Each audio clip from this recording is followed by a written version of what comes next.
Mwaramutse, hariho ikintu kibabaje ndiko ndaromareka mu Burundi uko nsesangura je nkunze gusesangura amajambo abantu bavuze haba mu manama haba mu ma interview ku ma television no ku ma radio atandukanye no ku ma YouTube channels.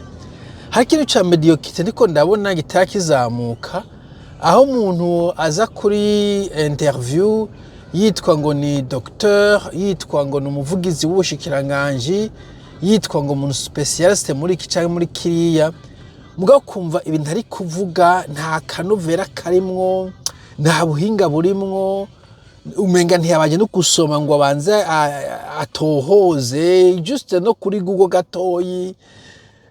Nkajewe nta bintu vyinshi nize, mugabo nk'umuntu aje avuga ati iyi domaine niyo nize, mugabo mvuye navuga ni vise science, je nuvumenga ivyo bintu birabaje cyane. Nukuraba rero ahantu mukura information barundi kazi.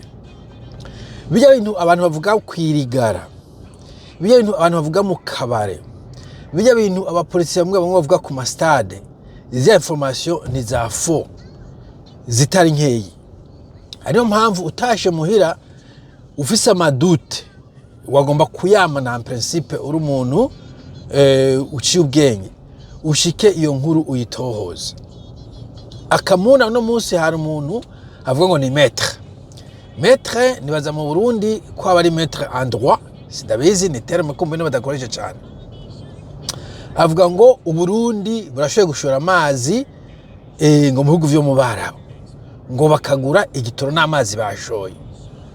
Imagine iyo information yayikuye he, yayiresearchinze ko nawe kayisoma hano yanditse, yaravye ayo mazi boyajana mu Barabu gute, bo kwimba amatwi yo boyacisha hehe, eske ninde yokora yo investissement yo kudugana amazi muri bico gice kose kirimo n'intambara ya Sudani, eske yacekinze arabona ko mu Barabu koko babuza amazi, ko nzi atamazi abuze muri Dubai ntajya numva bavuga ngo babuza amazi.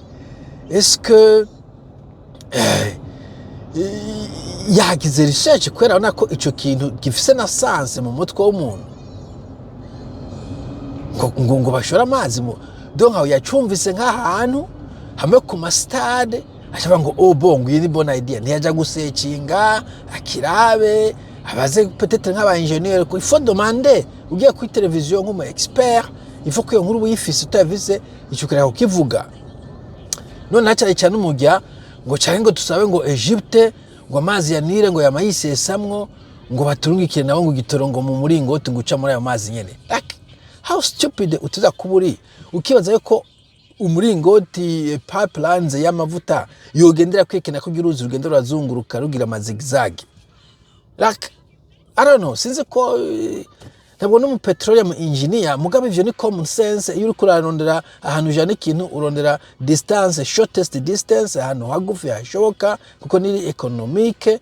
Mbona iyo safety nyene ninde yocisha ntuzeye umuringoti w'igitoro muri Sudani, ntige ntambara iyo muri Somalia. Ubona ko Sudani na Somalia nibaza ko zitari kure na kure, hose hari abantu babagize ba nabi uje ushira mu gitoro. Epi uburundi cyane umuringoti kuzana igitoro Burundi nigiki ndaga ugatoyi nta petrol nyinshi bya dukoresha muvuga ngo ifa kubura mu gihugu ndimwo.